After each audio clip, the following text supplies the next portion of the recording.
अंश श्री नाभा जी के चरित्र का रह गया था, जो वह पूरा किया जा रहा है। उसके बाद में करमेती बाई के बारे में उनकी कहानी सुनाई जाएगी। श्री नाभा जी का जन्म प्रशंसनीय हनुमान वंश में हुआ था।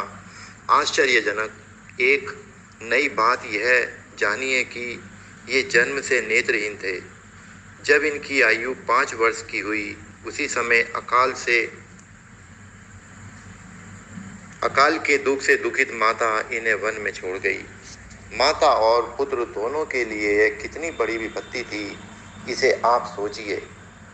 दैव योग से श्री कीले देव जी और श्री अग्रदेव जी दोनों महापुरुष उसी मार्ग से दर्शन देते हुए निकले। बालक नाभा जी को अनाथ जानकर जो कुछ दोनों ने पूछा, उसका उन्होंने उत्तर दिया। वे बड़े भारी सिद्ध संत थे। उन्होंने अपने कमंडलू से जल लेकर नाभा जी के नेत्रों पर छिड़क दिया। संतों की कृपा से नाभा जी के नेत्र खुल गए और सामने दोनों संतों को उपस्थित देखकर इन्हें परम आनंद हुआ। दोनों सिद्ध महापुरुष के दर्शन कर नाभा जी उनके चरणों में पड़ गए। उनके नेत्रों में आंसू आ गए। दोनों संत कृपा करके बालक नाभा जी को अपने साथ लाए। श्री कीले देव जी की आज्ञा पाकर श्री अग्रदेव जी ने इन्हें राम मंत्र का उपदेश दिया और नारायण दास यह नाम रखा।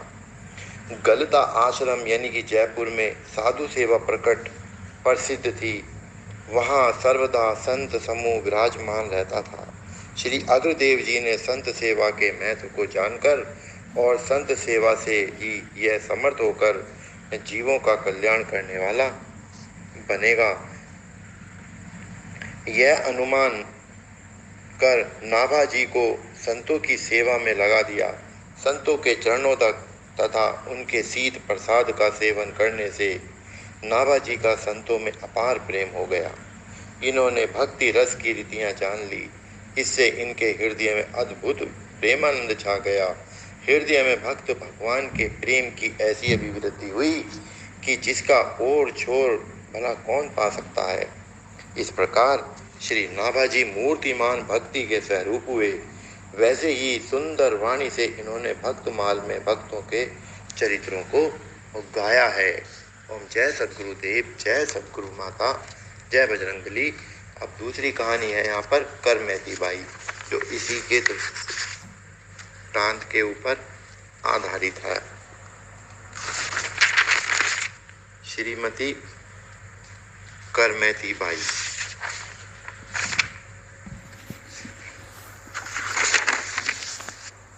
श्रीमती करमेती बाई पंडित परशुराम जी जयपुर के अंतर्गत खंडेला के शेखावत सरदार के राजपुरोहित थे। इनकी पुत्री करमेती का मन बचपन से ही भगवान में लग गया था। वह बालिका निरंतर श्री कृष्ण का ध्यान तथा नाम जप किया करती थी। कभी वह हा नाथ कहकर क्रंदन करती, कभी कीर्तन करते हुए नाचने लगती और कभी हंसते हंसते लोटपोट हो जाती। नन्ही सी बच्ची के भगवत प्रेम को देखकर घर के लोग प्रसन्न हुआ करते थे। करमेती की इच्छा विवाह करने की नहीं थी, परंतु लज्जावश वह कुछ कह नहीं सकी। पिता ने उसका विवाह कर दिया, लेकिन जब ससुराल वाले उसे लेने आए तब वह व्याकुल हो उठी। जो शरीर श्याम सुंदर का हो चुका था, उसे दूसरे के अधिकार में कैसे दिया जा सकता है। उसने अपने प्रभु से प्रार्थना प्रारंभ की और जो कातर होकर उन श्री वृंदावन चंद्र को पुकारता है, उसे अवश्य मार्ग मिल जाता है। करमेती को भी एक उपाय सूझ गया।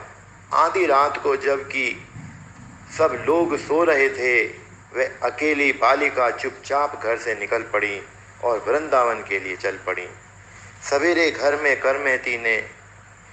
करमेती के ना मिलने पर हलचल मच गई। परशुराम पंडित जानते थे कि उनकी पुत्री कितनी पवित्र है, किंतु लोक लाज के भय से अपने यजमान राजा के पास गए राजा ने अपने पुरोहितों की सहायता के लिए चारों ओर घुड़सवार भेजे कि करमेती को ढूंढ लावें। करमेती दौड़ी चली जा रही थी। रात्रि भर वह कितनी दूर निकल आई जो उसे पता ही नहीं। सवेरा होने पर भी वह भागी जा रही थी कि उसने घोड़ों की टाप का शब्द सुना। उसे डर लगा कि घुड़सवार उसे ही पकड़ने आ रहे हैं। आसपास ना कोई वृक्ष था और ना कोई दूसरा छिपने का स्थान, किंतु एक ऊंट मरा पड़ा था और रात्रि में श्रृंगालों ने उसके पेट का भाग खा लिया था। करमेती की दृष्टि ऊंट के पेट में बनी कंदरा पर गई। उस समय वह सांसारिक विषयों की भयंकर दुर्गंध से भाग रही थी। मरे ऊंट के शरीर से निकलने वाली गंध उसे विषयों की दुर्गंध के सामने तुच्छ जान पड़ी। भागकर वह ऊंट के पेट में छिप गई। घुड़सवार पास आए तो दुर्गंध के मारे उन्होंने उस ऊंट की ओर देखा तक नहीं। वहां से शीघ्रतापूर्वक वे आगे बढ़ गए और अंत में हताश होकर लौट गए। माता पिता आदि भी पुत्री के संबंध में निराश हो गए। जिसकी कृपा से विष अमृत हो जाता है, अग्नि शीतल हो जाती है, उसी की कृपा वर्षा करमेती पर हो रही थी। ऊंट के शरीर में वह भूखी प्यासी 3 दिन छिपी रही। उसे सड़े ऊंट के शरीर की गंध उसके लिए सुगंध में बदल गई थी। चौथे दिन वह वहां से निकली। मार्ग उसका जाना हुआ नहीं था, किंतु जो सबका एकमात्र मार्गदर्शक है, उसकी ओर जाने वाले को मार्ग नहीं ढूंढना पड़ता, मार्ग ही उसे ढूंढ लेता है। करमेती को साथ मिल गया था और वह वृंदावन पहुंच गई। वहां पहुंचकर मानो वह आनंद के समुद्र में मग्न हो गई। जब परशुराम पंडित को अपनी पुत्री का कहीं पता न लगा, तब वे वृंदावन आए। लेकिन भला वृंदावन में करमेती को कौन पहचानता? कौन था कि बताता? एक दिन वृक्ष पर चढ़कर परशुराम पंडित इधर उधर देख रहे थे। ब्रह्म कुंड पर उन्हें एक वैरागिनी दिखाई पड़ी। वहां जाने पर उन्होंने देखा कि साधु वेश में करमेती ध्यान मग्न बैठी है। पुत्री की दीनहीन भारी दशा देखकर पिता को शौक तो हुआ, परंतु उसके भगवत प्रेम को देखकर वे अपने को धन्य मानने लगे। कई घंटे बैठे रहने पर भी जब करमेती का ध्यान भंग नहीं हुआ, तब पिता ने उसके हिला डुला कर जगाया। वे उससे घर चलकर भजन करने का आग्रह करने लगे। करमेती ने कहा, पिताजी, यहाँ आकर भी कोई कभी लौटा है? मैं तो व्रज राजकुमार के प्रेम में डूबकर मर चुकी हूँ। अब मुर्दा यहाँ से उठे कैसे?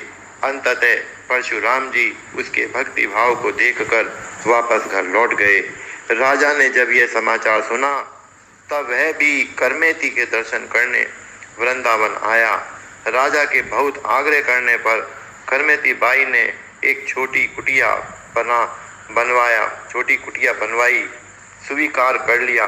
राजा ने करमेती बाई के लिए ब्रह्म कुंड के पास एक मठिया बना दी। करमेती बाई की भक्ति ने राजा